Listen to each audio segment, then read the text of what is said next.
እግዚአብሔር የተመሰገነ ይሁን አሜን። እንግዲህ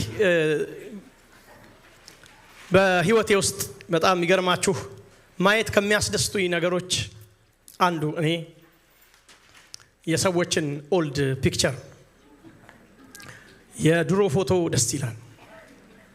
የድሮ ፎቶ ብዙ የሚናገረው ነገር ውስጡ አለ፣ ታሪክ አለው። የድሮ ፎቶ አንዳንድ የሚያኮሩ ነገሮች ላይ እንዳንኮራ፣ የሚያስፈሩ ነገሮች ላይ እንዳንፈራ የማድረግ ብቃት አለው። ድሮ ገና ወደ ትዳር በ2 3 4 አመት ውስጥ በነበርንበት ጊዜ ኢትዮጵያ ትንሽ እንትን ካልኩኝ ተበት ካልኩኝ ምታወጣው የድሮ ፎቶ ነበር እና ፍለፊት አውጥታው አታሳይም። ምንድነው የምታረገው? እኔ ወጣ ብዬ ስመለስ ፒክቸሩን የወደቀውን ፒክቸር ቁጭ አርጋው ፍለፊት ታስቀምጠዋለች። ስመጣ የድሮ ፎቶዬን አያለሁ። አንድ ቀን በጣም ምርር አለኝ ማለት ነው። እና ዝም ብሎ አንዳንዴ ከመሬት ተነስቶ እኮ የሆነ ነገር እንደ ተነካችሁ የሚሰማችሁ ቀን ታስታው እንደዛ አይነት ቀን የለም? ምንም ሳንሆን የሆነ ነገር የሆነ የመሰለ እንደዛ አይነት ቀን ገጠመኝና አንድ ቀን እንደዚህ ዝም ብዬ ያማረርኩ ሄድኩኝ ሱቅ። ልክ ሱቅ ሲሄድ ድንገት በህይወቴ ስንት አመታት ሙሉ አግኝቼው ማላቀው አንድ ሰው እንደምን ብሎ ጠጋ ብሎ ሰላም አለኝ ማለት ነው። ሳየው አየሁት። ከሱ ጋር ሰላም ተባብዬ ስወጣ ይኸውልህ አንተ እኔን ባታገኝ አለኝ መንፈስ ቅዱስ በውስጤ ከወጣ በኋላ እሱ ነበር ካለኝ ማለት ነው። ምን እንደሚመስል ነግራችሁ አልችልም። ጓደኛ ነበር አልኩኝ እኔ፣ ምክንያቱም በብዙ ነገር ውስጥ ለሆነ እሱ እኔ ግን እግዚአብሔር ረድቶኝ ደግሞ ጸጋ በስቶልኝ ቆሜ ማለት ነው።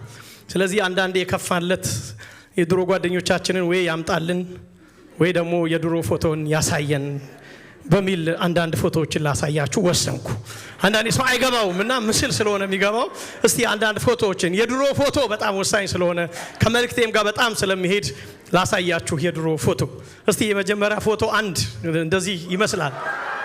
በዚያ ዘመን ሚል ነው የሰጠሁት። በዚያ ዘመን ሚል ነው ርዕሱ ከኔ ጋር ስለሚሄድልኝ ይውላችሁ። በዚያ ዘመን እኔ ደግሞ እኮ አቋቋሜ በእውነት እኔ በጣም የገረመኝ እውነቴን ነው የምነግራችሁ። እንደዚህ በኮንፊደንስ በዛን ሰዓት የሚገርማችሁ እኔ በዓለም አንደኛ የሆንኩ ይመስለኝ ነበር። ማን በቃ የዘነጥኩ ነበር ይመስለኝ። እና በዚህ ዘመን ነበር አንድ ወንድም ወፈር ያለ ከኔ ወንድም ጠራውና ለመወፈር ምን ማድረግ አለብኝ ብዬ ስጠይቀው ማክዶናልድ ብላ አለኝ። እውነቴን ነው የምነግራችሁ። መወፈር የሚባለው በጣም መርህ ማለት ነው። እኔ እግዚአብሔር የሚገርማችሁ ከዚህ አነሰ ትንሽ ከዚህ የበለጠ ፎቶ ለመፈለግ ወደ ኋላ አጥቼ ነው። ግን እግዚአብሔር ይመስገን ብዙ ወንድሞች አሉኝ ፎቶ የሚያቀብሉኝ። ስለዚህ ከዚህ የተሻሉ አንዳንድ ፒክቸሮችን ላሳያችሁ። ይሄ ሰው በእውነት እኔ እንደው የምታውቁ ሰዎች ካላችሁ ከዚህ ጉባኤ መገለጥ ያለው ብቻ ነው ሊያውቅ የሚችለው፣ ብቻ ነው ሊሆን የሚችለው። ይሄን ሰው ለማወቅ ከፈለጋችሁ ወደሚቀጥለው ፒክቸር መሄድ ነው። ይሄ ነው ይሄ ሰው።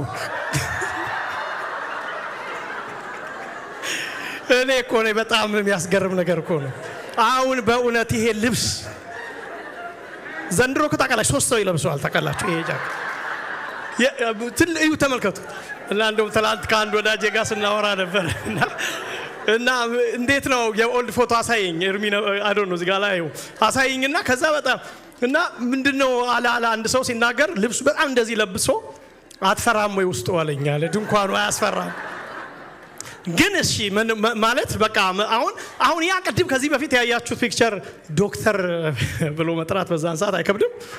ግን እኔም እንደው የሱ ይሻላል የሚቀጥለውን ፒክቸር ማየት ነው። የሚቀጥለውን አድርጉልኝ ከዚህ በኋላ ይሄኛውን እግዚአብሔር መቼስ ማን ነው እስቲ ይሄን መገለጥ ያለው ሰው አለ? ፓስተራችሁ ነው ራሱ።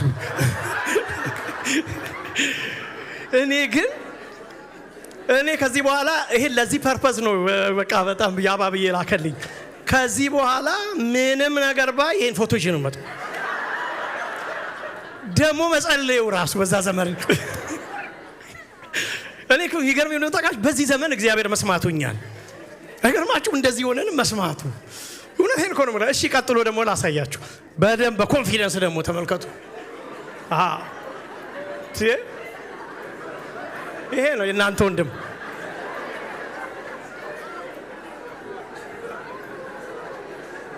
የድሮ ነው ነገሩ። ይሄ ዘንድሮ እንደዚህ እንደምታዩቸው አይደሉም። ዘንድሮ እንትን ውፍረትና ቅጥነት ብቻ አይደለም፣ የልብስ ሱፋትና የልብሱ እንትን ጥበት አይደለም፣ የህይወት ለውጥ በመካከል የተሰራ የሆነ ነገርማ ተከናውኗል። እንጂ መቼስ አረ እንዴ ፖቴንሻል እንኳን አላይም እኔ ፓስተርና ዶክተር ምናምን የመሆን ፖቴንሻል የላቸውም ፒክቸሮቹን ስታዩ ማለት ነው። በፊት ይሄን ያልኳችሁ ዝም ብለን ፒክቸር እንድናይ አይደለም። ሐዋርያው ጳውሎስ ለኤፌሶን ሰዎች ልክ እንደዚህ ፒክቸር ነው ሊትራል ቃሉ ባይሆንም ይዞላቸው የመጣው ፒክቸር ነው የሚያሳያቸው። ይሄን ፒክቸር በዚያ ዘመን በሚል የድሮ ፒክቸር የመጀመሪያው የምታዩት በዚያ ዘመን ከእስራኤል መንግስት የሚለው በዚያ ዘመን የድሮ ፒክቸር ሲሆን ቁጥር 13 ግን አሁን ግን ያሁኑን ፒክቸራቸውን ያሳያቸዋል። ማን እንደነበሩ አሁን ደግሞ ማን እንደሆኑ በመካከል ደግሞ ምን እንደሆነ ጣልቃ ገብቶ ከድሮ ወደ አሁኑ ሌላ ሰው እንዲሆኑ ያረጋቸው ምን እንደሆነ ራሱ ደግሞ ቁጭ አድርጎ ያሳያቸዋል። ሐዋርያው ጳውሎስ ያ ዘመን ብሎ በዚህ በመጀመሪያ ባነበብነው ክፍል ማለት ነው ያ ዘመን የድሮ ፎቶ የድሮ ዘመን ብሎ የጠቀሰው ለኤፌሶን ሰዎች እንዲያስቡ ወደ ኋላ ተመልሰው ራሳቸውን ትዝ እንዲላቸው እንዲያስቡ መልሰው የፈለገው ዘመን ምን አይነት ዘመን ነው?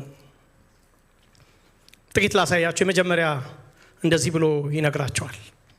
ከእስራኤል መንግስት የራቃችሁበት ዘመን ነበረ። ያ ኦልድ የነበረው የድሮ ፒክቸራችሁ የድሮ ፎቶአችሁ የድሮ ህይወታችሁ ከእስራኤል መንግስት ምን ያላችሁበት የራቃችሁበት በእንግሊዘኛው ላይ without citizenship የነበራችሁበት ዜግነት ውጪ የነበራችሁበት ዘመን ነው ይላል። ስለ ዜግነት መቼስ ለማወቅ ከእንደዚህ አይነት ዘመን የበለጠ ዘመን ይመጣል ብዬ አላስብም።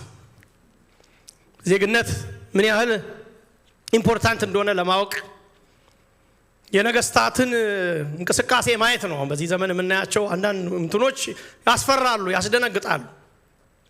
ያውም በአንድ ኖርማል በዓለም ላይ ያለች አንድ ጥሩ ምናልባት እንጀራ ለምታበላ አገር ለመኖር ሐዋርያው ጳውሎስ ዜግነት እያነሳ ያለው እስራኤላዊ የመሆንን ጉዳይ አይደለም። ከእስራኤል መንግስት እያለ ያለው የእስራኤልን መንግስት ውስጥ አይሁድ አለመሆንና የመሆንን ጉዳይ አይደለም። ውስጡ በጣም የተከተተው ነገር ግን እግዚአብሔር በኤደን ገነት የመጀመሪያ መንግስት መስርቶ ነበር። ኤደን ገነት ላይ ሰውን አስቀመጠ። እሱ ንጉስ ሆነ። መንግስት ነበር። ኤደን ገነት ዝም ብሎ የሆነ ፓርክ አልነበረም፣ መንግስት ነው እግዚአብሔር ያቋቋመው። ያ መንግስት ግን ከሰው ኃጢአት የተነሳ ተበላሸ። ከዛ በኋላ እግዚአብሔር የሚመጣ ወደፊት የሚመጣ ልጁን ኢየሱስን አንድ መንግስት ትመጣለች ብሎ አሰበ። እሱን ተናገረ በትንቢት። በመካከል ግን ያ መንግስት እንዲመጣ በመካከል ፓርሻል ኪንግደም ይሉታል። ፓርሻል ጊዜያዊ መንግስት መሰረተ እስራኤል ላይ። ጊዜያዊ መንግስት ነው ይላሉ። የእስራኤል መንግስት ሙሉ መንግስት ነው እንዳትሉ እግዚአብሔር አልገዛም፣ ሙሉ ለሙሉ አልገዛም። ኃጢአት ይገዛቸው ነበር፣ በብዙ ድካም ነበሩ። ህግ ይገዛቸው ነበር። እግዚአብሔር ሙሉ ለሙሉ ገዛ አትሉ። አልገዛም እንዳትሉ ደግሞ ይገዛል። በመካከላቸው ያስተዳድራቸዋል፣ ህግ ይሰጣቸዋል፣ ከፊት ይመራቸዋል። ያንን መንግስት ነው እያሰበ የነበረው ጻፊው ከእስራኤል መንግስት። በዛ መንግስት ውስጥ መኖር በጣም ብዙ ጥቅም ነበረው በእስራኤል መንግስት ውስጥ መሆን። ምክንያቱም በእስራኤል መንግስት ሳይሆን በእግዚአብሔር መንግስት ውስጥ መሆን ስለሆነ፣ በተስፋ ውስጥ መሆን ስለሆነ፣ በእግዚአብሔር መለኮታዊ ከለላ ውስጥ መሆን ስለነበረ ከሱ ርቃችሁ ነበር ይላቸዋል። እሱ ብቻ ሳይሆን ለተስፋ ቃል ኪዳን እንግዶች ነበራችሁ ይላቸዋል። ፓወርፖይንቱ ላይ ካለ ወደፊት ብታረጉልን ምን ይላቸዋል? without covenant ነበራችሁ፣ ያለ ኪዳን ነበራችሁ ይላቸዋል። ሁለተኛው ላይ ያለ ተስፋ ቃል ኪዳኖች ነበራችሁ ብሎ ይነግራቸዋል። እስራኤልን ካሰባችሁ ብዙ ኪዳኖች ተሰጥቷታል። እስራኤል በጣም ብዙ ኪዳኖች። ለአብርሃም የሰጠው ኪዳን አለ እግዚአብሔር፣ ለዘሩ የሰጠው ኪዳን አለ፣ አገርን የማውረስ ኪዳን አለ። ከዛ በኋላ ክርስቶስ በሱ ዘር እንደሚመጣ የሰጠው ኪዳን አለ። ብዙ ማለት ይችላል ነው እዚህ ላይ መቆየት ስለማልፈልግ እንጂ። እንደውም አይሁዶች ይላሉ ብዙ ሰዎች ሲናገሩ ጠዋት ከሚጸልዩት ነገር አንዱ አሕዛብ ስላላረከኝ አመሰግንሃለሁ ነው። ምክንያቱም በዚህ ኪዳን ውስጥ የታቀፍን ስላልሆንን ምን አይነት ኑሮ እንደሆነ በርግማን ውስጥ መኖር እንደሆነ አሕዛብ መሆን ስለሚያምኑ በዚህ ኪዳን ውስጥ አለመሆን ከጥበቃ ውጪ፣ ከከለላ ውጪ፣ ከተስፋ ውጪ እንደሆነ ስለሚያስቡ ያመሰግናሉ ይባላል። እናንተ የኦልድ ፒክቸራችሁ ይላችኋል ለኤፌሶን ሰዎች፣ የኦልድ ፒክቸራችሁን ላሳያችሁ፣ የቀድሞውን ማንነታችሁን ላሳያችሁ፣ ያለ እግዚአብሔር ከለላ ያለ ኪዳን ነበራችሁ ይላቸዋል። ሶስተኛ እሱ ብቻ ሳይሆን በዚህ ዓለም ተስፋን አጣችሁ ነበር ይላቸዋል። without hope ነበራችሁ። በጣም ከባድ ቃል ነው በእርግጥ። ያለ ተስፋ በዚህ ዓለም ተስፋን አጣችሁ። ያለ ምን ማለት ነው? ያለ ተስፋ ሰው ይላሉ እንግዲህ ሰው የሰማሁት ነው በቀጥታም ተረጉመው ሰዎች ያለ እንጀራ ሊኖሩ ይችላሉ ብዙ ቀን፣ ያለ ውሃ ብዙ ቀኖች ሊቆዩ ይችላሉ፣ ያለ ተስፋ ደቂቃዎች አይቆዩም ሲሉ ሰምቻለሁ። እውነት ይመስለኛል። ተስፋ ቆርጣችሁ ታውቃላችሁ? ተስፋ ቢስነት ተሰምቷችሁ ያውቃል? ውልብ እንኳን ሲል አያስደነግጥም? ተስፋ አለመሰማት እንዴት ከባድ ስሜት መሰላችሁ? በጣም አስፈሪ ነገር ነው። ዓለም ሰው ብርሃን በቀን ጨልማል። ሰው ተስፋ ሲቆርጥ ቀን ውስጥ ሆኖ ጭልም ነው የሚልበት። ወገኖቼ በሰው ተከቦ ባዶ ነው፣ ብቸኛ ነው የሚሆነው። በገንዘብ ተከቦ ሰው ራስን ውሰድ የሚል ስሜት አለው። ተስፋ ማጣት በጣም ከባድ ነገር ነው። እናንተ በዚያ ዘመን ላይ የነበራችሁ ፒክቸር ላሳያችሁ። ተስፋ ቢስ ነበራችሁ። እናንተ የኤፌሶን ክርስቲያኖች ልንገራችሁ ድሮ የነበራችሁትን እውነተኛ ማንነታችሁን ላሳያችሁ። ተስፋ ቢስ፣ ተስፋ የሌላችሁ። እንደውም ቀጥታ ቃሉ የተረጎመው አንደኛ ተሰሎንቄ ምዕራፍ 4 ቁጥር 13 ጋር ተመሳሳይ ቃል ነው የወሰደው። ይሄም ቃል ደግሞ ነገር ግን ወንድሞቼ ተስፋ እንደሌላቸው እንደሌሎች እንዳታዝኑ ያለውን ታስታውሳላችሁ። ተስፋ እንደሌላቸው እሱን ቃል ነው እዚህ ጋር የተጠቀመው። እናንተ ድሮ ምን ነበራችሁ? ያለ ተስፋ ነበራቸዋል። አሁን ግን በጌታ ስለነበሩ የተሰሎንቄ ሰዎች ምን ይላቸዋል? እንደሌሎች እንደምን ተስፋ እንደሌላቸው እንዳታዝኑ ይላል። ለምን? አሁን በተስፋ ናቸዋ። አሁን ያለ ተስፋ አይደሉማ። ክርስቲያን መሆን ምን ማለት ነው? የተስፋ ልጅ መሆን ማለት ነው። ክርስቲያን መሆን ምን ማለት ነው? ተስፋ አለን ማለት ነው። እግዚአብሔር የተመሰገነ ይሁን። ያለ ተስፋ አይደለንም እኛ። ስለዚህ እናንተ ግን ድሮ ኦልድ ፒክቸራችሁ ግን ምን ነበር? ያለ ተስፋ ነበራችሁ ይላቸዋል። እውነት ነው ወገኖቼ። ወይ እግዚአብሔር ያለው የሌለው ሰው ምን ተስፋ አለው? ጌታ የሌለው ሰው ምን ተስፋ አለው? ክርስቶስ የሌለው ሰው እስቲ ንገሩኝ እስቲ ምንድነው ተስፋው? ሰሞኑን እንግዲህ እናንተ በጣም ቅዱስ ካልሆናችሁ አላውቅም፣ ግን በሶሻል ሚዲያ ላይ አንዳንድ ነገሮች ይተላለፋሉ እና ድሮ በጣም ዘፋኝ የነበረ ጀስቲን ቢበር የሚባል በጣም እንደውም በጣም ትንሽዬ ልጅ ነው ወደ ኋላ ስቆጥሩ የምታውቁት ከሆነ በጣም ነው የሚገርማችሁ። አንድ ሰው በእውነት ዓለም እንደውም የሆነ ጊዜ ላይ ልጆቻችሁን ከሱ ጠብቁሉ ሲባል ሰምቻለሁ። ይገርማችሁ ወደዚህ ሀገር እንደመጣን ልጆቻችሁን የእሱን ዘፈን እንዳያዩ በጣም ኢንፍሉዌንስ አድርጎ ምድሪቱን ትንሽ ልጅ ሆኖ ቲኔጀር ሆኖ ነው ሰይጣን የቀባው ልበለው ምን ሌላ ማለት ስለምችል ማለት ነው። በጣም ከባድ የሆነ ነገር ነው የምነግራችሁ። ምድሪቱን አናውጠው ነበር።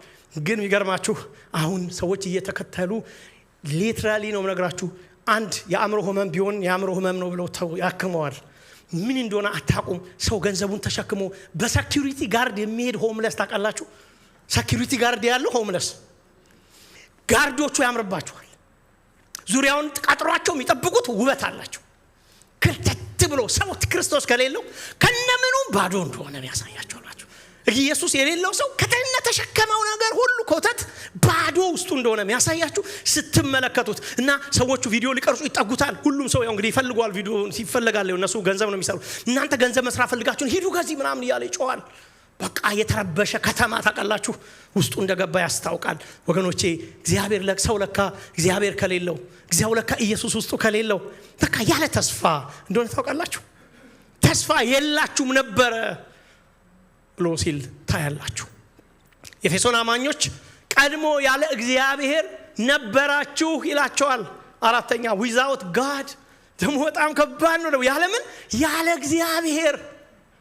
አቤት አቤት አቤት እንዴ ከባድ ነው ወገኖች ያለ እግዚአብሔር መሆን። አንዳንድ ጊዜ እኮ እጥረት እንኳን የገንዘብ እጥረት እንኳን ያለ ገንዘብ አልያዝኩም ማለት እንኳን እኮ ከባድ ነገር አይደል? አንዳንድ ጊዜ የሆነ ነገር መክፈል ፈልጋችሁ አለ መክፈል መቻል እንኳን ከባድ ስሜት አለ እኮ ወዳጆቼ። ያለ ዘመድ መሆን ከባድ ነገር እኮ ነው ስሜቱ። ዘመድ የለኝም ማለት እንኳን እግዚአብሔር የለኝም ማለት እንዴት ከባድ ነገር። ያለ እግዚአብሔር ሰው ሲኖር ምን አይነት ፒክቸር ነው እያሳያቸው ያለው ጳውሎስ። ነበራችሁ። ወደ ኋላ ሂዱና ራሳችሁን ተመልከቱ፣ ላይፋችሁን ተመልከቱ፣ ማንነታችሁን ተመልከቱ። ማን አልነበራችሁም? እግዚአብሔር አልነበራችሁም ይላችኋል። ወዳጆቼ እግዚአብሔር እንዳልነበራቸው ደግሞ የሚያሳዩ ደግሞ ሳይኖችን ይሰጣቸዋል። ላሳያችሁ፣ ሳይኖቹን እንመልከታቸው። ምክንያቱም እውነት ያለ እግዚአብሔር ነበሩ እነኚህ ሰዎች። በመካከል ጣልቃ ገብቶ ወንጌል እነሱ ከማግኘቱ በፊት ያለ እግዚአብሔር ነበሩ። ላሳያችሁ አንዳንድ ምልክቶችን። መጀመሪያ ራሱ ወንጌል ሲሰበክላቸው ምን አይነት ሰዎች እንደነበሩ ላሳያችሁ ትንሽ ነገር። መጀመሪያ የማያስመካ ነገር የሚያስመካቸው ነበሩ የኤፌሶን ሰዎች። መጀመሪያ ገና ወንጌል ሲገባባቸው ማለት ኤፌሶን ከተማ ነች ታውቃላችሁ። በዛ መካከል ላይ የዳኑ ቅዱሳን ናቸው ይሄ መጽሐፍ የተጻፈላቸው። ስለዚህ በማያስመካ ነገር የሚመኩ ሰዎች ነበሩ። ኤፌሶን በመጀመሪያዋ ክፍለ ዘመን ላይ ልክ በከተማ የሚመካ ታውቃላችሁ፣ በዘር የሚመካ ሰው ታውቃላችሁ፣ በአገር የሚመካ ሰው ታውቃላችሁ። እንደዛ አይነት ሰዎች ነበሩ። ታሪክን ባክግራውንድ ሄዳችሁ ስታጠኑ ኤፌሶም የሮም ግዛት ስለነበረች በሮም ግዛቶች ውስጥ ካሉ በመጀመሪያ ሮም አለች። ከዛ ግብጽ ምን ነው ዛሬ አሌክሳንድሪያ ምን ነው አለ። ከሱ ቀጥሎ በኤዥያ ውስጥ የትንሹ ኤዥያ በሚባለው ሶስተኛ የሮም ካፒታል ተደርጋ ትቆጠር ነበር። 250,000 ሰው ምናምን ይኖርባታል። እና ምን ይላሉ? የከተማ ልጅ ነኝ እንደሚባለው ማለት ነው። በጣም እኮ የሚገርም ነው። ትምክቶ ነው ማለት ነው። እኔ እንትና ነኝ። እንደዛ አይነት ትምክት ነበራቸው። ሊትራሊ ነው ባክግራውንድ ነው ብዙ ጊዜ ስለሌለ የምሰጣችሁኝ። እንደዛ ነበሩ። ኤፌሶናዊ ነኝ ብለው በጣም ይመኩ ነበር። የከተማ ሰው ነኝ ብለው ይመኩ ነበር። የሰለጠንኩ ነኝ ብለው ይመኩ ነበር። የሮም ታላቅ ግዛት ውስጥ ነው ብለው በመኖራቸው ይመኩ ነበር። ወደብ ላይ ያለ ከተማ ካኑ መኖረው ይመኩ ነበር። እንደዚህ አይነት የቁስ ትምክት ታውቃላችሁ ውስጣቸው ገብቶባቸው ነው። ቁሳዊ ትምክት ውስጣቸው የነበረባቸው ሰዎች ናቸው። ኦልድ ፒክቸራቸው ላሳያችሁ፣ ያለ እግዚአብሔር እንደነበራችሁ ላሳያችሁ። እግዚአብሔር ከውስጣችሁ ስለሌለ ባዶነት ስለተሰማችሁ ቁስ አስገብታችሁ በሱ ትመካላችሁ። ሌላ በምን ትመካላችሁ ታዲያ? ሰው እግዚአብሔር ሲጎለው ሌላ በሌላ ነገር መመካት እንደሚጀምር ታውቃላችሁ። ሰው ጢም ብሎ በእግዚአብሔር መሄድ ካቃተው በሌላ ነገር መመካት ካያችሁበት የጎደለው ክርስቶስ ብቻ ነው። ሌላ ነገር አይደለም። ያጣው ነገር ጌታ ነው ያጣው ውስጥ። እግዚአብሔር ከውስጡ ሲወሰድ ሰው በሌላ ነገር በቁስ መመካት በቁስ ራሱ ውስጥ ማድረግ ይጀምራል። እነዚህ ሰዎች እዚህ ውስጥ ነው ያሉት አሁን። እሱ ብቻ ሳይሆን ደግሞ የኤፌሶን ሰዎች ቀድሞ በመተት ስራ የተያዙ እንደው ሊትራል ቃሉ ነው መተተኞች ነበሩ። በቃ መተተኞች ነበሩ። በመተትና በማጂክ ያበዱ ነበሩ ነው ሚል ቀጥታ አንዳንድ ጽሁፎች የሚናገሩት ያበዱ። የከተማዋ ውስጥ የመተት ስራ በጣም የሚካሄድ የታወቀች ዳያና የምትባል አርጤምስ የምትባል መቅደስ በከተማ ውስጥ አለ። ቀኑን ሙሉ ሰው ፕሮግራም ይካፈላል። የጧቱ ሰንደይ፣ የከሰዓቱ ያንጋደል፣ የሮቡ ፕሮግራም እንደምትሉት እናንተ እነሱ የከሰዓቱ ጠንቆላ፣ የማታው ጠንቆላ እየተባለ ይኪር ነበር። የሆነት ነው የምነግራችሁ። እንደዛ አይነት ነበሩ። የተጣናወታቸው ጥንቆላ አዲክትድ የሆኑ ሰዎች ነበሩ ይባላል። በኤፌሶን ውስጥ የሚገርማችሁ ይሄንን ለማረጋገጥ አንዳንድ ጽሁፎች ተገኝተዋል። የተገኙት ኤፌሶን በጣም ብዙ መጽሐፍ እንትን ተደርጓል፣ ሪከቨር ተደርጓል ይባላል። ኤፌሶን ከተማ ውስጥ ቱርክ ከተደረጉት መጽሐፎች አብዛኛዎቹ ከመናፍስት ጋር መገናኘት እንዴት እንደሚቻል የሚያስረዳ መናፍስትን ማውራት ትፈልጋለህ፣ የሞቱ ሰዎች ማውራት ትፈልጋለህ፣ እንዴት ትችላለህ የሚሉ ማስረጃ ናቸው መጽሐፎቹ ይባላል። ስለዚህ ለመተት በጣም ቅርብ የነበሩ ሰዎች ጽሁፎች ሁሉ ስለ መተት የሚያወሩ ከመናፍስት ከክፉ መናፍስት ጋር እንዴት እንደሚያወሩ ትናንት ከሞቱባቸው ጋር እንዴት እንደሚገናኙ እንደዚህ ነበሩ። እንደውም ሐዋርያት ሥራ ምዕራፍ 19 ቁጥር 19 እኮ ከአስማተኞችም ብዙዎቹ ይላል ኤፌሶን ላይ ለሐዋርያት ሥራ። ምክንያቱም ኤፌሶን ስትመሰረት በነበረው ትረካ ከአስማተኞችም ብዙዎቹ መጽሐፋቸውን ሰብስበው በሰው ሁሉ ፊት አቃጠሉት። ዋጋውን ቢታሰብ 50,000 ብር ሆኖ ተገኘ። ማለት እኔ አሁን 50,000 ብር ስንት ነው ብዬ አላጠናሁትም። ለምን እውነቱን አልነግራችሁ። ብዙ እንደሆነ ግን እርግጠኛ ነኝ። ጸሐፊው ዝም ብሎ 50,000 ብር ሆኖ ተገኘ ብሎ አይገልጠውም። ብቻ ብዙ ነው። ስንት እንደሆነ ግን አላውቅም። አሁን ባጭሩ ምንድነው ማለት ነው? ከአስማተኝ ከብዙዎች መጽሐፋቸውን ሰብስበው ወደ ጌታ ሲመጡ ምንድነው ይዘው የመጡት? አብረው መጽሐፍ። አያሽ ሰው ከነ መጽሐፉ መምጣት አለበት። ሰው ወደ ጌታ ሲመጣ እግዚአብሔር ከደረው ከነ መጽሐፉ ተቃጥሎ። ለምን ወደ ጌታ መምጣት ወደ መጽሐፍ መምጣት ነው። ሰው ወደ ጌታ ሲመጣ ወደ ሌላ መጽሐፍ ነው የሚመጣው። ሰው ወደ ጌታ ሲመጣ ወደ ሌላ ቃል ወደ ሌላ ትረካ ነው የሚገባው። ትረካ እኮ ነው እየተረኩላችሁ ያሉት። መጽሐፍ እኮ ነው እያስተማርኳችሁ ያሉት። እስራኤላውያን ማን ተብሎ ይጠሩ እንደነበር ታውቃላችሁ? የመጽሐፉ ሰዎች ተብሎ ነበር የሚጠሩት። መጽሐፍ ውስጥ ነበር የሚኖሩት። መጽሐፍ ነበር ህይወታቸው። ከመጽሐፉ ነበር መርህ የሚያወጡት። ከመጽሐፉ ነበር የሚጸልዩት። መጽሐፉን ነበር የሚተነብዩት። መጽሐፉን ነበር የሚያወሩት። ስለዚህ የመጽሐፉ ሰዎች። ስለዚህ ይሄ መጽሐፍ ውስጥ ከመግባታችሁ በፊት እናንተ ኤፌሶን ሰዎች ሌላ መጽሐፍ ይዛችሁ ነበር የመጣችሁት። ምን? የመተት መጽሐፍ፣ የጥንቆላ መጽሐፍ፣ የድግምት መጽሐፍ፣ ከሌሎች ዓለም ጋር እንዴት እንደምትገናኙ የምታውቁበትን መጽሐፍ ይዛችሁ ነበር የመጣችሁት። ኦልድ ፒክቸራችሁ ያልነበረም። ለምን ትራሳላችሁ? አንድ እህት አንድ ጊዜ መጣችና በቃ እየተንቀለቀለች ካላገለገልኩ አለችኝ ማለት ነው። እንዴ አልኩኝ።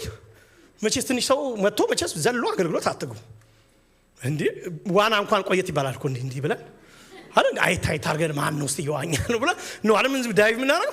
ስለዚህ መቼስ ዘሎ ስለማትገባ ቆይ ማለት ትንሽ ገና ዊክስ በሁለት ሳምንት አይገባም መቼስ። ስለዚህ እኔ በቃ መግባት አለብኝ። ደስ አለኝ እንደዚህ አይነትም ሰው ማግኘት።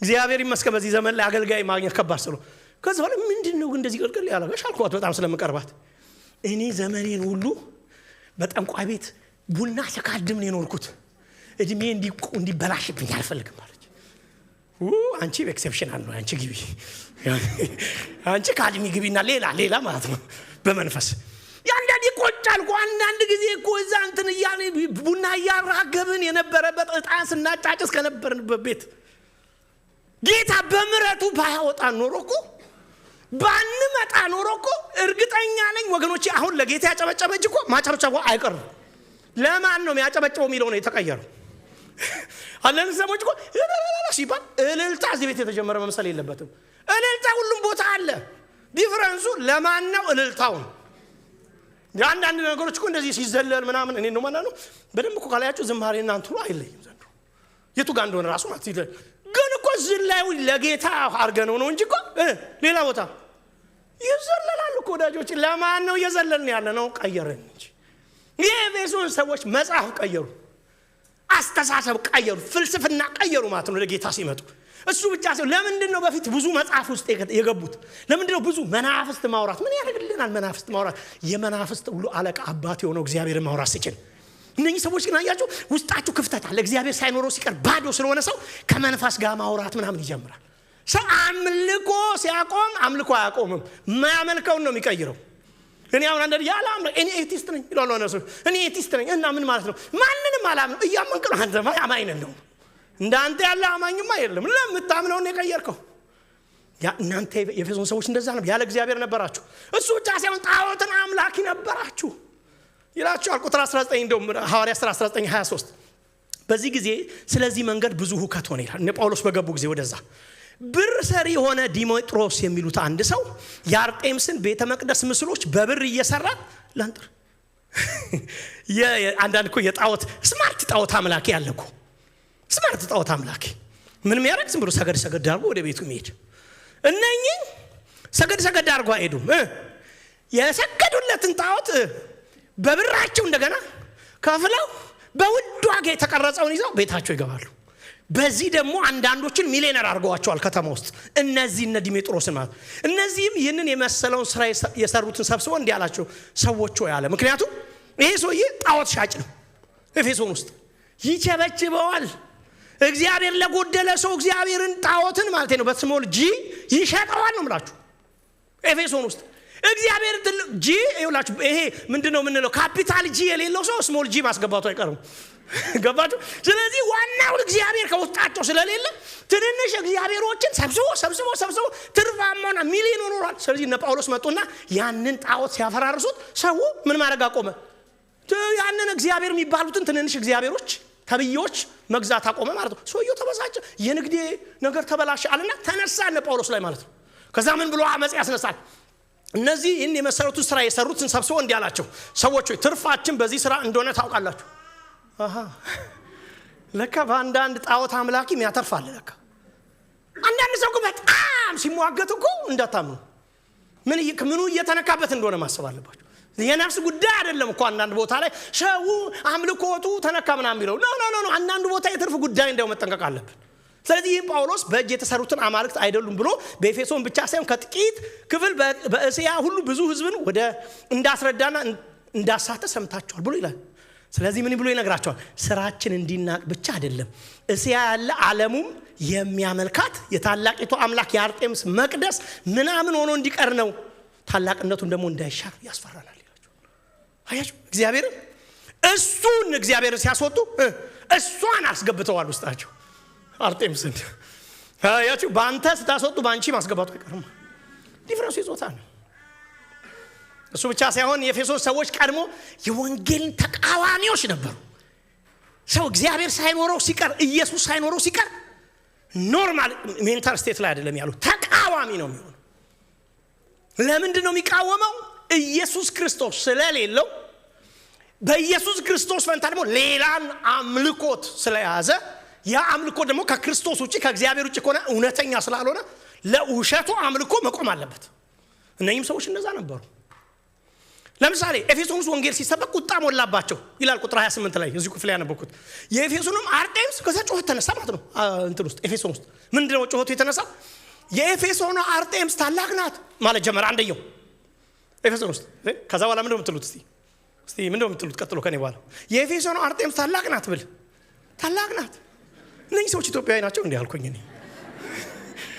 የኤፌሶን አርጤምስ ታላቅ ናት አገሩን በሙሉ አዳረሱት ጩጩት ሆነ ማለት ነው ከተማው ይላል ሊትራል ቃሉ ተደባለቀ እንግዲህ ጸሐፊዎቻችን ብሎ አጋ ነው የሚወሸት የመቄዶንያም ሰዎች የጳውሎስን ጓደኞች ጋይዮስና አርጤሞስን ከነሱ ጋር ነጥቀው በአንድ ልብ ወደ ነጥቀው ማለት ቶሎ ከግርግር ውስጥ አድነዋቸው ማለት ነው ጳውሎስን ህዝቡ ሊበላቸው በቁ ለምን አርጤምስ ተነክታለች ብሎ ማለት ነው ጳውሎስ ደግሞ ምን አለ እሄዳለሁ ሰብካለሁ አለ ማለት ነው እልህ የመስበክልህ ነው አሉት በግድ ወይኔ እኔ ቡና አልሄድም ለምን ሄዳለሁ ወዳጆቼ ሚደበድቡኝ ቦታ ለምን ሄዳለሁ ከዛሱ ካልሄድኩ ካልሰበኩ እግዚአብሔር የገባው ሰው ካልሰበኩ አሁን እኮ ምክንያት ነው አይደል የምፈልጉት የሆነ ነገር እኮ እውነተኛ ፋሽን የሌለው ሰው በመታቀላችሁ መሰላችሁ ጠንካራ ያለ ስፍራ ነው ታገኙታላችሁ ማለት ነው ጳውሎስ አሁን እዚህ ጋር እንዴሎቹ የት ሄዱ ስል እነንተናም አሉ አብረው እነንተናም አሉ ግን እነሱ አይሮጡም ወደ ግርግሩ ምን ይላሉ በቃ እንግዲህ ግርግር ተነስቷል ሲበርድ ይላሉ እሱ ካልሄድኩ በግድ መለሱት ማለት ነው ከዚያም አለቆች ወዳጆች የሆኑት አንዳንዶች ደግሞ ወደ እርሱ ልከው ወደ ጨዋታ ስፍራ እንዳይሰጥ ለመኑት ወደዛ እንዳይመጣ ወዲያና ወዲህም እያሉ ይጮው ነበር ይላል ተመልከቱ እኔ በጣም ይገርሙ ናቸው ምን ተቃውሞ እንደሆነ እግዚአብሔር የሌለው ሰው እኮ ሎጂካልም አይደል ታውቃላችሁ ወላሂ ነው እኛ ይመስላል አንድ ጊዜ እግዚአብሔር የሌለው ሰው እንዲሁ የመጣቃ ነው ይመስላችኋል እንደዛ አሳምነው ነው እንጂ ውሸት እግዚአብሔር የሌለው ሰው የመጣቃ አይደለም በእውነት እንደ እውነቱ ነው ነገራችሁ ምን ይላሉ ወዲያና ወዲህ እያሉ በጉም ድብልቅልቅ ብለው የኤፌሶን አርጤምስ ታላቅ ናት ያለ ተደባለቀ ማለት ነው ጉባኤ ከዛ መካከል ላይ ሰው ምን እየሆነ እንዳለ ከሚያቀው በላይ ምን እየሆነ እንዳለ የማያቀው በለጠ ይላል ምን እየተካሄደ ነው እዚህ ቤት ወዳጆች አሁን እየዘመረ ቃል እየተካፈል እንደሆነ ግማሹ ባይገባ ውስጥ ማለት ዛሬ መዝጋት እኮ ነው ያለ ማለት ምን ስፒሪቹዋል ነገር እየተከነው አይደል ሁላችንም ባይገባን ከባድ እንዴ ያዋጣል እንዴ በሙሉ ምን ይላል የኤፌሶን አርጤምስ ታላቅ ናት ሲል አንድ ሰው እየጠጋልና እንበል ወዳጅ ያለው አንዱን ታላቅ ናት ሚለውን ምንድነው ታላቅ ናት ይያልክ ያለው ስለማን ነው ሲል እኔ እንጃ እና ታዲያ ለምንድነው ታላቅ ናት የምትለው እንተና ሲል ሰማዋላ በቃ አንተ ደሞ ያኛው ተጠየቀ ማለት ነው አንተ እንተና ሲል ሰማው ብሎ ነው አንተ ሲል እኔ እንተና ሲል ሰምቼ ነው ቆይ ማንና ታላቅ ናት ከበቡሽ ነች አየለሽ ነች ምንድን ማለት ሊትር ቃሉን ስተረጉሙት አልገባቸውም ዝም ብሎ ግን ይላሉ ይሄ ተቀላችሁ ጳውሎስ ይሄንን ቃል በመንዶ የሚገልጸው ባዶ ዚል ነበረኝ ይላል ድሮ ይሄ አይሁዳዊ በነበረ ጊዜ ክርስቶስ የሌለው ዚል ክርስቶስ የሌለው ፓሽን ምን አይነት ፓሽን መሰላችሁ የመጨረሻ እንዲህ እንትን ያለው አይደለም በእውቀት የታጀበ ፓሽን አይደለም እውነት ላይ የቆመ ፓሽን አይደለም እውቀት ላይ የቆመ አይደለም ይሄ ባዶ ዚል ተቀላችሁ ዝም ብሎ ከቀናት ብቻ የተነሳ እንደዚህ አይነት ፓሽን ነበራችሁ ኦንሊ ፒክቸር አሳዝኗችሁ ትንሽ አልመጣላችሁ እንደ ቅድሙ እንደ ወዳጆቼ ፒክቸር ወይ እንደኔ አልመጣላችሁ ትንሽ ፒክቸራችሁ እሱ ብቻ ሳይሆን የመጨረሻ ያለ ክርስቶስ ነበራችሁ ይላችኋል without Christ አቤት ወዳጆቼ እኛ ምንም ነገር ባይኖረን ኢየሱስ አለ ሰው ከስራል ምኑን ኖርከው የሚባለው ክርስቶስ ከሌለው ይሄን እንዴት አድርጌ እንደምገልጸው አላውቅም እኔም ስላልገባኝ ሙሉ ለሙሉ ማለት ነው አንዳንድ የሆኑ ቀኖች ሲመጡ ሁላችንም እንደነግጣለን በእጃችን ያለው ክርስቶስ ይቀልብናል ሁላችንም ያውነን ግን ወዳጆቼ ወይ እግዚአብሔር ይርዳን እንጂ በእጃችን ያለንን ነገር እንድናውቅ ኢየሱስ አለሽ አው ኢየሱስ አለኝ እኔ ኢየሱስ አው የቱ ኢየሱስ ያ የይሁዳ አንበሳ ያ ማህተሙን ይፈታ ዘንድ ድል የነሳው የቱ ኢየሱስ ማናቸውም የሃይማኖት መስራች ነኝ ባዮች ሞት ውጧቸው ሲቀር ሞት ውጦት ያልቀረው በትንሳኤ በሶስተኛው ቀን ብድግ ያለው በአብ ቀኝ በክብር የተቀመጠው አንድ ቀን ተመልሶ የሚመጣው አንተ አለህ እሱ ኢየሱስ አለ የኤፌሶን ሰዎች ሆይ እናንተ ግን ያለ ምን ነበራችሁ ይላችሁ ያለ ክርስቶስ እንዲሁ የጭብጭብ አርጋችሁ ባዶ እጁን የቀረሰው ነው የሚታየኝ። እኔ በቃ ምን አላቸው ታዲያ ወደሚለው ብንመጣ ምንም የላቸውም ነው ሰዎች። በቃ እኔ ግርመኛል እነዚህ ሰዎች እኮ ባለጠጎች። እንደውም እኮ ኤፌሶን ካያችሁ የሚገርማችሁ ጢሞቴዎስን ሐዋርያው ጳውሎስ የት ነው ያስቀመጠው ፓስተር እንዲያደርግ? በኤፌሶን ታስታውሳላችሁ። እና አንዳንዶች ነው ስለነሱ ሲነግረው ምን ብሎታል? አንዳንዶች በኤፌሶን መካከል ያሉ ባለጠጎች በሚመጣው ዓለም በክርስቶስ ዓለም እንጂ በዚህ ዓለም ሀብት ተስፋቸውን እንዳያደርጉ ምከራቸው፣ አሳስባቸው ብሎታል። ሀብታም ናቸው ማለት ነው ሰዎቹ። ጴንጤ ስለሆኑ አለማዲው ሀብታም የሆኑት ሀብታም ናቸው ማለት ነው። ግን ምን ባዶ ዕውቀት የላቸውም። የዕውቀት ከተማ ነው ግን ባዶ ምን ስለሌላቸው? ክርስቶስ። ለካ ሰው ኢየሱስ ከሌለው ከነ ሁሉ ነገር ባዶ ነው። ሰይጣን እኮ ተንኮለኛ ነው ወዳጆቼ። ያለንን ኢየሱስን እንዴት አድርጎ እንደሚሸፍን እንደኛ ያለ ባለጠጋ አለ። እንደኛ ያለ ሁሉ የሞላ ሰው አለ። የእውነት ነው የምነግራችሁ። እንደው ሊትራሊ ብናይ ለምን ኢየሱስ አለና አንድ ቀን እንደው ብሎ እንኳን ጌታ ወደ ራሱ ሊወስደን ቢፈልግ ብንሞት እንኳን ነፍሴን በሲኦል አትተዋትም ቅዱስን መበስበስን ያይ ዘንድ አትተውም እንዳለው ልክ እንደሱ ተስፋን ተሸክመን እንተኛለን። ከዛ ቀኑ ሲመጣ ከቆመው ቀድመን እንነሳለን። ደስ አይልም? አንዳንድ ጊዜ የሞተ እኮ ከኛ በላይ ተስፋ አለው ማለት እኮ። ምክንያቱም ቀድሞ የሚነሱት ናቸው ተባለ። ለዚህ እኮ በጣም አትዘኑ በክርስቶስ አለ። ይኸውልህ ልንገርህ ማለት ነው ጳውሎስ በሌላ አነጋገር በክርስቶስ ያለ ሰው እንኳን ቆሞ ሞቶ ትርፋማ ነው ማለት እኮ ነው። ሃሌሉያ! በክርስቶስ የሆነ ሰው ጌታ ይባርክሽ። ጀምሪ እንደዚህ ያርክሽ ያጨብጨብሽ አለቤት። አንድ ጊዜ ኢትዮጵያ ዝም ብላ እንደዚህ ስታጨበጭባ ቲፎዞ ነው ወይ አሉ። ወዳጆቻችን ናቸው ብለው ቀልድ። ኧረ አሜን አሜን ወገኖቼ። እስቲ ለዚህ ለጌታ ክብር ስጡት። ለዚህ ለኢየሱስ ሃሌሉያ። አባ ክርስቶስ ያለ ክርስቶስ መሲህ ማለት ነው። ክርስቶስ አዳኝ ማለት ነው። ክርስቶስ የእግዚአብሔር ልጅ ማለት ነው። ክርስቶስ ያለሱ ነበራችሁ? አዎ። ወይ ምን ነበራችሁ ታዲያ? ምንም። በጳውሎስ እይታ የኤፌሶን ሰዎች አጨብጭባ ባዶዋን የቀረች ሴት ነች። አጨብጭቦ ባዶን የቀረ ወንድ ነው የሚታየው።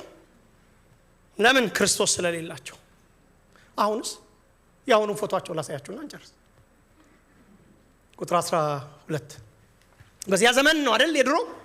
ቁጥር 13 ግን አሁን ግን ያሁኑ ፎቶአቸው ላሳያችሁ እስቲ በደንብ። እናንተ በፊት ምን ብላችሁ ርቃችሁ የነበራችሁ በክርስቶስ ኢየሱስ ደም። ቅድም ይገርመኝ ነበር። በቃ ኳይሮች ይዘምሩ እግዚአብሔር ይባርካቸው። በቃ ዲያም በጌታ ራት ብቻ የሚዘምር የሚመስል መዝሙር ዘመሩ ሰማው ዛሬ። አሁን ግን እናንተ በፊት ርቃችሁ የነበራችሁ በክርስቶስ ኢየሱስ በክርስቶስ ደም ምን ብላችኋል? አሁን ልንመጣ ነው ማለት ነው። ስለዚህ ሐዋርያው ጳውሎስ ምን እያለ ነው ያለው? ሁለት ነገር ላሳያችሁ በጣም ኢምፖርታንት የሆነ። የመጀመሪያ የሚያሳየን በጣም ያሳየን ነው አሁን ግን የምትል ቃል ነች። ይሄ ወሳኝ ቃል ነው። አሁን ግን በዚህ አስተሳሰብ ቴዎሎጂ እንትን አይደለም። ምንድነው የምንለው? ይሄ ምንድነው? አያያዥ ቃል አድርጋችሁ እንዳትወስዱ። በፍጹም አያያዥ ቃል አይደለም። እንደውም ከፈለጋችሁ በእንግሊዘኛ አሁን ግን የሚሉ መጽሐፎች ሁሉ ተጽፈዋል። ከሮሜ ምዕራፍ 3 ቁጥር 21 ጀምሮ ተጽፈዋል። አሁን ግን የሚሉ መጽሐፍ በጳውሎስ አመለካከት በጳውሎስ አስተምሮ ውስጥ እቺ ቃል ኖርማል አያያዥ ቃል አይደለችም። እሳ ኒው ኤራ አዲስ ሲዝን ነው፣ አዲስ ዘመን ነው፣ አዲስ ፎቶ ነው ብለው ስለሚያስቡ ማለት ነው። አሁን ግን ሚለው ዲኒዩን የሚል የግሪክ ቃል ነው ይላሉ። ምንም አይጠቅመንም ዝም ብለን እኔ ማልችለው። አንድ ሰው እንደዚህ ብሎና አንድ ጊዜ መጥቶ ሲያስተምር ቆይ እናንተ አለ የግሪኩ እንዲላል ዕብራይስጡ እንዲላል የምትሉ አለ ቆይ እኔ ልንገርህ ቻይናው እንዲላል ማለት ትችላለህ ያለ። ትችላላችሁ እንዴ? ቻይና ትችላለህ? ስለዚህ አሁን ዛሬ ስታወሪ ቻይንኛው በቻይንኛው ማለት ይችላል። እንደዛ ብሎ አስደንግጦኛል። ምክንያቱም ስላልቻልከው እንዴት ብለህ ነው አንተ ግሪኩ እንዲላል የምትለው ብሎ ማለት ነው። ግን እንበለው እስቲ ዝም ብለን እንበለው እግዚአብሔርን መንግስት ወርሰን የለ እንዴ? ምን ይላችኋል? እቺ አንድ ቃል ምን የምትል ቃል አሁን ግን የምትለው ቃል ትልቅ ዌይት ይዛለች ይላሉ። ትልቅ ክብደት ውስጧ ተሸክማለች። ዝም ብላ አያያዥ ቃል አይደለችም። እንደውም እሱ ብቻ ሳይሆን በዚህ ቃል ትልቅ ቁልፍ ቃል ነች። ከፋች ነች። ወደሚቀጥለው ነገር ለመግፋት ከፋች ነች ይላሉ። our present state ያሁኑን ማንነታችንን የምታመለክት ነች ተብሎ ይታሰባል። ያለፈው ዘመን ማለፉን ይውላችሁ። አሁን ብዙ ጊዜ ማይገባ እግዚአብሔር ወደ ሌላ ዘመን ሲያስገባ ያለፈውን ዘመን ኪፕ አርጎ አይደለም። ይሁን አንዳንዴ ወደ አዲስ ዓመት እንኳን ተሸጋገራችሁ ሲባል የበደላችሁ ሰው ለምሳሌ ቢኖር የዲሴምበሩን ፌብሩዋሪ ማለት ማንሳት አይችልም እንዴ? ይችላል አይችልም? ዲሴምበር 2024 ላይ ያረከኝ ማለት አይችልም እንዴ? 25 ላይ ይችላል። ዘመኑ አለ አለደማ። ገባችሁ? እግዚአብሔር ግን ወደ ሌላ ዘመን ሲያመጣ ከነ ዘመኑ ነው የሚጠርገው ማለት ነው። መታሰቢያ የለውም። ለዚህ ነው ኃጢአታቸውን ደግሜ አላስብም ያለው እግዚአብሔር የተመስለ። ለምን ማሰቢያው ዘመኑን ሳይቀር አብሮ ስለሚጠርገው ወደ ሌላ ዘመን ሲገቡ ከኋላ ገደል ነው፣ ዘመን የለውም። አረ አሜን አሜን አሜን አሜን ሃሌሉያ። ለዚህ እግዚአብሔር ራሺ ስለሆነ አይደለም ኃጢአትን የሚረሳው። ራሱ ከነ ኃጢአት ይዞ የነበረውን የኛን ፓስት የሆነ ስቴታችን ፓስት የሆነ ማንነታችን ከነ ዘመኑ ከነ ትውስታው ከነ ምናምኑ ጠርጎ ስለሚልከው ማለት ነው። ነበራችሁ በፊት እንደዛ ነበራችሁ። አሁን ይሄ አዲሱ ዲስፔንሴሽን አዲስ ምን ወራት ነው፣ አዲስ ሲዝን ነው፣ አዲስ አቅም እግዚአብሔር የጨመረበት ታይም ነው ይላቸዋል። አሁን ግን ምትለው ቃል እንደውም ትክክለኛ መሆኑን ለማሳየት አንድ ቃል ላሳያችሁ። ሮሜ 3:1 ላይ አሁን ግን በሕግና በነቢያት የተመሰከረለት የእግዚአብሔር ጽድቅ ያለ ሕግ ተገልጧል። ሮሜ ታውቃላችሁ የተማራችሁ ሰዎች ከምዕራፍ 3 ድረስ ብዙ ነገር ኃጢአተኛ መሆናቸው አሁን ግን ጽድቅ በራ እንዳለ ሮሜ 6:20 ላይ የኃጢአት ባሪያዎች ቀድሞ ነበራችሁ፣ አሁን ግን ከኃጢአት አርነት ወጥታችኋል። ማያያዥ ቃል አይደለችም፣ ሲዝኑን መቀየሩ ነው የሚያሳየው። ሮሜ 11:30 እናንተ ቀድሞ ለእግዚአብሔር ያልታዛችሁ ነበራችሁ፣ አሁን ግን ካለመታዘዝ የተነሳ ምሕረት አገኙ። አንደኛ ቆሮንቶስ 12:18 አሁን ግን እግዚአብሔር እንደወደደ ብልቶችን እያንዳንዳቸው በአካል አድርጓል። በፊት ስላልነበረ አይደል አይሁድ አዛም የሚባል ብልት ምንለው ወይ ደግሞ ይሄ አካል ምንለው ነገር ስላልነበር። ኤፌሶን 5:8 የመጨረሻ ቀድሞ በጨለማ ነበራችሁ አሁን ግን። ስለዚህ ቀድሞ በጨለማ አሁን ግን ማለት አያያዥ ቃል ሳትሆን በመካከል ላይ የተቀየረ ታሪክ የሆነ ነገር እንደተሰራ አንድ ነገር ብቻ እንደሆነ የምታሳይ ቃል ነች ማለት። አሁን ግን ለኤፌሶን ሰዎች የተለወጠው አሁን ምንድነው ታዲያ? ምንድነው? ለካ ያገኛቸው ነገር ይሄን ሁለተኛ ማሳያቸው ነገር የኦልድ ፎቶአቸው ምንድነው? ኦልድ ፒክቸራቸው የነበረው ምንድነው? እናንተ ቀድሞ ከእግዚአብሔር ምን ብላችሁ ነበር? ርቃችሁ። ከዛ በኋላ ደግሞ ቁጥር 13 አሁን ግን እናንተ ርቃችሁ የነበራችሁ በክርስቶስ ኢየሱስ ሆናችሁ። ስለዚህ የድሮ ፒክቸራቸው የምን ፒክቸር እንበለው? የሩቅ ፒክቸር፣ ከእግዚአብሔር የራቀ ሰው ፒክቸር ነበር የሚታየው። ያሁኑ ፒክቸርስ ከእግዚአብሔር ጋር ቅርብ የሆነ ፒክቸር ነው የሚታየው። ቅርብና ሩቅ የሚለው ባይዘው ትክክለኛ እንደው አገላለጥ እንደዛ ብዬ ባንገልጦ ጥሩ ነው እንደው ስላልሆነ ያው መጽሐፍ ቅዱስ እየተተረጎመ አይደል የሚመጣው። ስለዚህ የሚችለውን ያህል እንዲሸከም ተደርጎ ነው የሚሰው ቋንቋው በቻለው ያህል። ርቃችሁ የሚለው ተዋህዳችሁ ይለዋል አንዳንድ ቦታ። እግዚአብሔር ሆናችሁ ማለት አይደል፣ ግን ከእግዚአብሔር ጋር እግዚአብሔር በእኛ ውስጥ ገባ። ርቀቱን እንደት ማለት አንዳንዴ ቀርባችሁ ሲባል እኔም እንኳን ቅርብ ነኝ ለምን አይደል? እኔ ቅርብ ነኝ እኮ ዶክተር ምን ማለት ነው ግን እየተናገረ ያለው? ቅርበቱ መጠን እግዚአብሔር እናንተ ውስጥ እሱ ራሱ በመካከላቸው ይኖራል፣ በመካከላቸውም ያድራል። እነሱ ህዝቡ እሱ አምላክ ይሆናቸዋል ተብሎ የተነገረው ማለት ነው። ርቃችሁ የነበራችሁ አሁን ምን ብላችኋል? ቀርባችኋል። ስለዚህ የአዲሱ ፒክቸራችሁ ምንድነው? ቅርበት፣ ከእግዚአብሔር ቅርብ ሆናችሁ ነው የምትታዩት። አሁን እናንተ ኤፌሶን ሰዎች የድሮ ፒክቸራችሁ ትዝ አላችሁ? አሁን አስታውሳችሁት ይላችኋል። ለምን እንደዚህ ሆነ? መጨረሻ ቆንጆ ጊዜ ላይ ምን ሆነ ታዲያ? ተወሰነ ፖይንት ልስጣችሁ። አሁን የቀድሞ ዘመን አልፎ ስለቀረቡ ወደ እግዚአብሔር ስለቀረቡ ስለተጠጉ እግዚአብሔር የነሱ እነሱ እግዚአብሔር ስለሆኑ ምን ሆነ? መጀመሪያ አንድ ቁልፍ ቃል በዚህ ጋር ያነሳል። ቁጥር 14 ላይ ይመስለኛል እርሱ ምትል ቃል እስቲ ጭምበሏት ድገማት። እሱ ትነሳለች እዚህ ጋር። እስካሁን ስለማን ነው እያወራ ያለው? ስለ እነሱ ነበር። አሁን ወደ ማን አመጣው? ስለ እሱ ማውራት ጀመረ። እንዴ የነሱ ጉዳይ ከሱ ጋር ይገናኛል እንዴ? አሁን እናንተ ኤፌሶን ሰዎች እያለ ነው የመጣው። የመጀመሪያ ሰዓት ነው እሱ የሚባል የተነሳው። በደሞ እሱን ያነሳው ደግሞ በድሮ ፒክቸራቸውና በአዲሱ ፒክቸር መካከል የተከናወነውን ክንውን ሲያነሳ ነው እሱ ሚሊየን ጻፈ። ስለዚህ በኤፌሶን ሰዎች የቀድሞ ማንነትና ያሁን ማንነት መካከል ጣልቃ የገባ አንድ ነገር አለ። ስሙ እሱ ብሎት ነው የጀመረው። እሱ ቅድም እኮ ይዘመር ነበር። አሁን ማን ነው በጸሎት የሚያስጠላኝ ነው? ማን ነው በጸሎት የሚያማልደኝ? እስቲ ማን ነው እስቲ በእንትኑ የሚያማልደኝ? እሱ ከወጣስ በቃ ምን አለኝ ነው እንዴ? ክርስትና እኮ ክርስትና ክራይስት እኮ ሲወጣ ነው። ምን ሌላ ምንም እኮ ባይዘው ክርስቶስ እስቲ ያውጡት እስቲ የለም እኮ ማለት በእውነት ነው። ስትራክቸር ሊሆን አንድ ደና ኦርጋናይዜሽን እንኳን አይሆንም ክርስቶስን ካወጣችሁበት ባልሆነ እሱ ትቃላለች። ኧረ አሜን። ምንድነው እንደሚያነሳው? እሱ እኮ ሰላማችን ነውና በሚል ነው የሚጀምረው። እሱ ለበርግጥ እሱ እያለ እየተናገረበት ያለው ሰላማችን የሆነው ክርስቶስ ጣልቃ ገባ ነው በመካከል ላይ። በኦልድ ፒክቸራችሁና ኤፌሶን ሰዎች በኦልድ ፒክቸራችሁና በአዲሱ ፒክቸራችሁ መካከል ጣልቃ የገባው ማን እንደሆነ ላሳያችሁ። ምን እንደሆነ ታውቃላችሁ? ታሪካችሁን ከዛ ወደዚህ የለወጠው እሱ ነው። ሰላማችሁ የሆነው እሱ ነው። በርግጥ ሰላማችሁ የሆነው እሱ ነው የሚለው አይገልጠውም። ሰላም አምጪው እሱ ሚል ነው። ሰላም አምጪው ነው በመካከል ያለው። ሰላም አውራጁ ነው ያለው። ታራቂው ነው በመካከል የገባው። ወዳጆቼ ኦልድ ቴስተመንት በሙሉ የሚያወራው ስለሱ ነው። ኢሳይያስ 53ን የጻፈው ሰው 700 ዓመት በፊት ነው የጻፈው። ታውቃላችሁ 700 ዓመት ድፍን ዓመት በፊት ኢሳይያስ እንደዚህ እያለ ደረቱን እየወቃ ሳይሆን አይቀርም የጻፈው። እሱ ህመማችንን ተሸከመ፣ እሱ ደዌያችንን ተቀበለ፣ በሱ ቁስል እኛ ተፈወስን፣ እኛ ሁላችን ተቅበዘበዝን ጠፋን። እሱ ግን የእግዚአብሔር ግን የሁላችን በደል በሱ ላይ አኖረ። እሱ ኢሳይያስ 53 እኮ እሱ በሱ ነው ተታክቦበት። እሱ በኤፌሶንና በኦልድና በአዲሱ ፒክቸራቸው መካከል የገባው ማን ነው? እሱ ነው።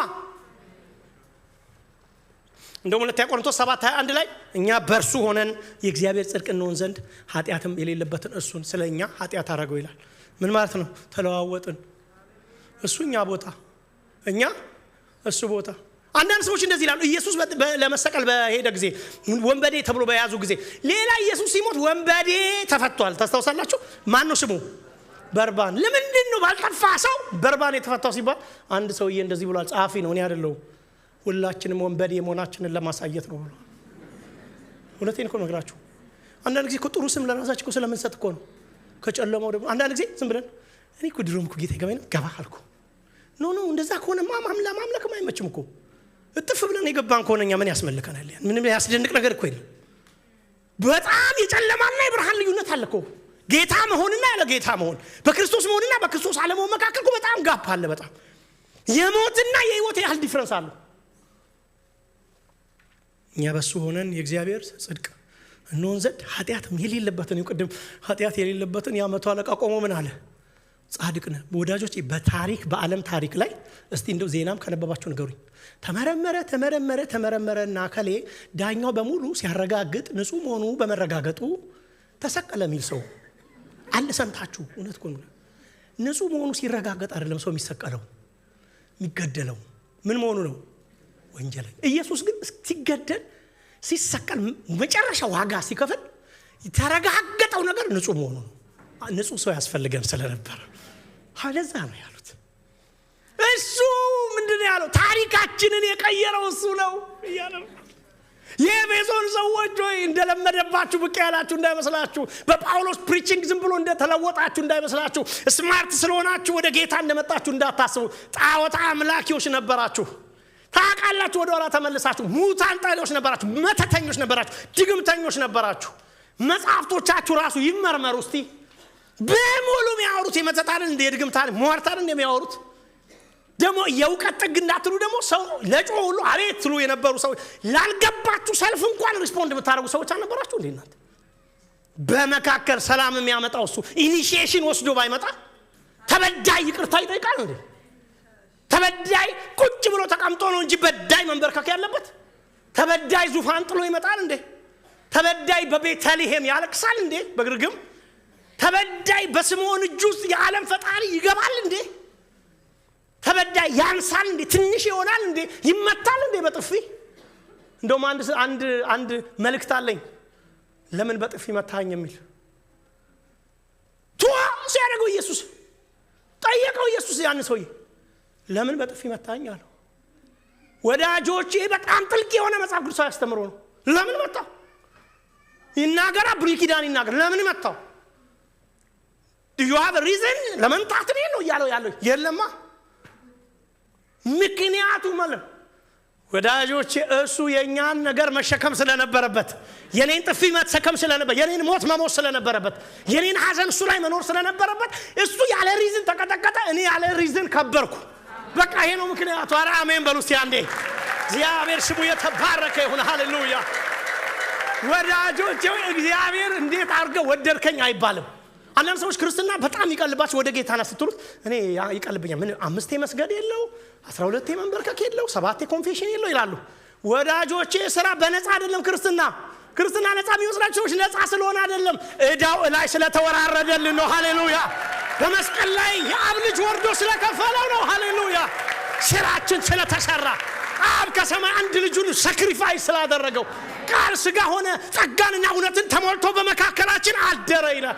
ወዳጆቼ በዛ ምድረ በዳ በድንኳኑ ሲያድር የነበረው ያህዌ ክብሩን እየላከ በደመና የነበረው ያህዌ እሱ ራሱ በአካል በሰው ልጆች መካከል መጣ። ለዚህ ነው ኢሳይያስ እንደዚህ ያለ የሰማነውን ነገር ማን ያምነናል? ኢሳይያስ 6 ላይ በክብር ያየነው እግዚአብሔር ኢሳይያስ 53 ላይ ተወክቶ እነሆ ከስቶ ገርጥቶ አይተን ይሄው ያህዌ አዶናይ ብንላችሁ ማን ያምነናል? ኧረ አይታመንም። ብዙ ሰው ክርስቲያን የማይሆነው ብዙ ሰው ኢየሱስን የማይከተለው ሴንስ ስለማይሰጥ ነው። ታውቃላችሁ የሮማውያኖች አንድ ሳይን ነበራቸው። ያ ሳይን ምንድነው? መስቀል ላይ የተሰቀለች አህያ። እውነቴን ነው የምነግራችሁ፣ ሄዳችሁ ታሪኩን አጥሩት። የተሰቀለች እንደዚህ ብላ መስቀል ላይ የተሰቀለች አህያ አርገው ከዛ ፊት ደግሞ ቆሞ አንድ ሰውዬ ሲሰግድ ያስቀምጠው this is what Christianity means ይላል። ክርስትና ይሄ ነው ይላል። አረ ነው ወዳጆቼ እነሱ እንደዛ ብለው ስለውት የነሱ የነገስታቶቻቸው ፒክቸር ሜዳ ሲበላው አፈር ሲበላው ይሁንላችሁ። እግዚአብሔር የዳንኤል መጽሐፍ እዛ ያጠናውና በጣም የተገረምኩት ነገር እንገራችሁ። ማት ነገስታቶች ናቡከደነጾር ያየው ምስል ከታላቁ ከናቡከደነጾር ከወርቁ ምስል ጀምሮ እስከ ታች እስካሉት አሌክሳንደር ዘግሬት እስከ ሮማን ኢምፓየር ድረስ ያሉትን አንዲት ድንጋይ መጣቻል። እስቲ አሜን በሉ ባካችሁ። ለኔ እንኳን አሜን። አንዲት ድንጋይ እኔ ደግሞ ትልቅ ድንጋይ ተንከባለለ እግዚአብሔር ወራወራት ይላል። አንዲት ድንጋይ ተወርውራ መጣችና ይውላችሁ ድንጋዩን ከስሩ ምስሉን መታችሁ ይላል። ምን አለችው? ፈጨችው፣ አደቀቀችው አለ። ከዛስ እየሰፋች ኧረ አሜን። እቺ መንግስት ሰይጣን አይዛትም። እቺ መንግስት ጠላት አይዛትም። እቺ መንግስት ማንም ሊዛት አይችልም። እቺ መንግስት አጋንንት አይዛትም ወገኖቼ። ሲስተም አይዛትም። ግልሙትና አይዛትም። የዚች ዓለም ሲስተም አይዛትም። ፖለቲካው አይዛትም። ኢኮኖሚው አይዛትም። ለምን የተወረወረች መጣች? ታምናላችሁ ወይ? ያ አይገረሰስም ተብሎ የሚታሰበው የናቡከደነጾር መንግስት ባቢሎን በግንባሩ ወደቀ። ፋርስና ሜዶን የሚባሉ መጥተው በአንድ ሌሊት ነው የገደሉት።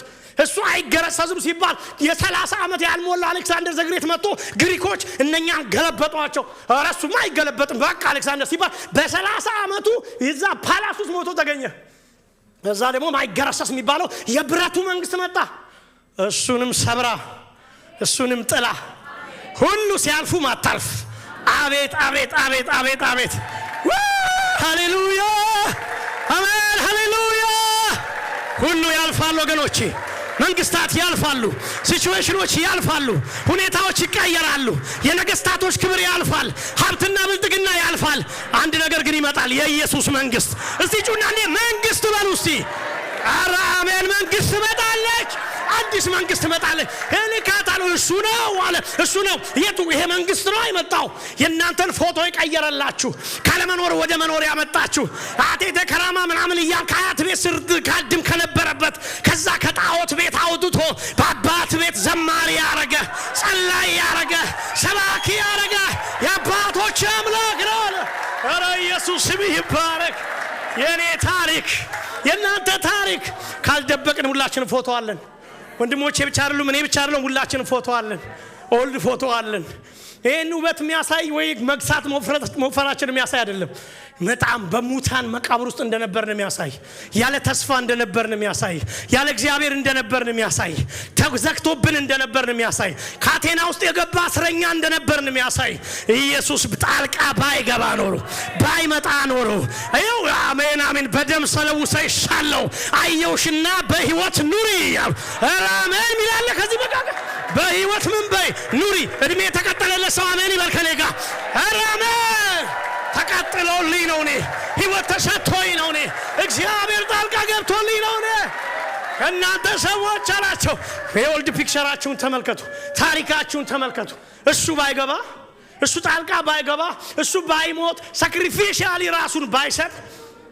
እሱ በእግዚአብሔር መልክ ሲኖር ሳለ ከእግዚአብሔር ጋር መተካከል እንደመቀማት አልቆጠረም የባሪያን መልክ ይዞ በምስሉ እንደ ሰው ተገኝቶ በመካከላችን ሆነ ለርሲል ሰው ንግር አጠበ ጴጥሮስ አታጥበኝ ተሸማቀቀ እየተሸማቀቅን ሰው ያረጋል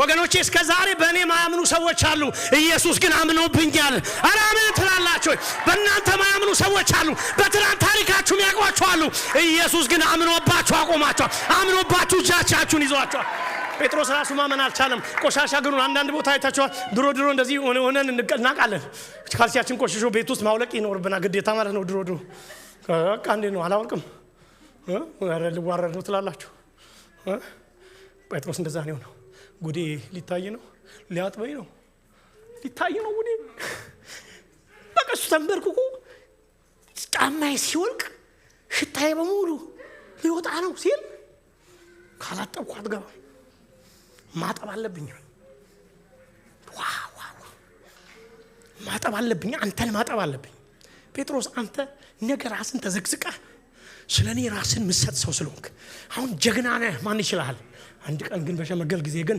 ስለኔ ራስን ምሰጥ ሰው ስለምትሆን ሳክሪፊሻሊ እንደሞትኩል ሳክሪፊሻሊ ትሞትልኛል ስለዚህ ጴጥሮስ ልጠባው አጠበው እናንተ ራሱ እየተጸየ እናንተ እየተሸማቀቃችሁ ሰው ተከራ አድርጓችሁ ያውቃል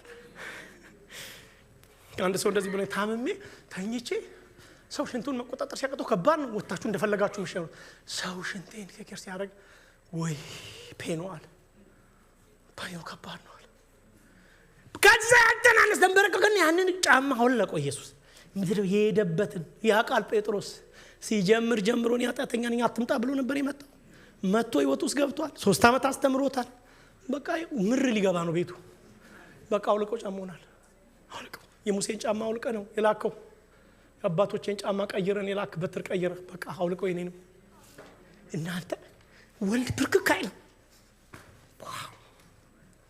ረሳንኩ የውሸቱ ሸንተውንብን እኮ እኛም የውሸቱ ሆነ ስንሰብከው እኛም ስንሰማው የውሸቱ ብርክክ ጻፊዎች እኮ እኔ ይመስለኛል እንደውም ሲጽፉት ያለቀሱ አይመስላችሁ አሁን ኢየሱስ አጥብ ሲል ያለ ይመስላችሁ እየተለቀሱ እንባቸው እየጠሩ አይመስላችሁ ሜሳይ ጻፉልን ብርክክ አይልም የሮማውያን መንግስታት ተመርክከው ዜጋ ያጥባሉ ወንድሜ መንግስት እንደ እግር እንደማያጥብ ከፈለክ ሂድ ቤተ መንግስት ከ4 ኪሎ ክልል አታልፍም ከዋይት ሃውስ ክልል አንሄድም እሱ ግን ዘልቆ ገባና እግሩን ጥብ እኔም ብቻ ነው ሁሉንም እናንተ እኔን ጌታ ብላችሁ መምህር አይደል ያላችሁኝ የመምህርነት መለኪያዊ ነው አለ ከመካከላችሁ ታላቅ ማን ይፈልጋል የሰውን ታሪክ መቀየር ትፈልጋላችሁ የሰው ፎቶ ቢፎር እና አፍተር እንዲሆን ትፈልጋላችሁ በሰው ታሪክ መካከል በሰው እድፍ መካከል ጣልቃ ግቡ አላችሁ ግቡ በቆሸሸ እግር መካከል ጣልቃ ግቡ በሚሸት እግር መካከል ጣልቃ ግቡ ጨክናችሁ አውልቁና ጠቡት ቢፎር እና አፍተር ሰው የሚኖረው አንድ ጨካኝ መሐሪ ሲኖር ነው አንድ ጨካኝ እግር አጣቢ ሲገባ ነው ነበራችሁ እንደዚህ አዋሃዳችሁ ረዳችሁ አቆማችሁ ቆመን እንጸልይ እስቲ በዚሁ መንፈስ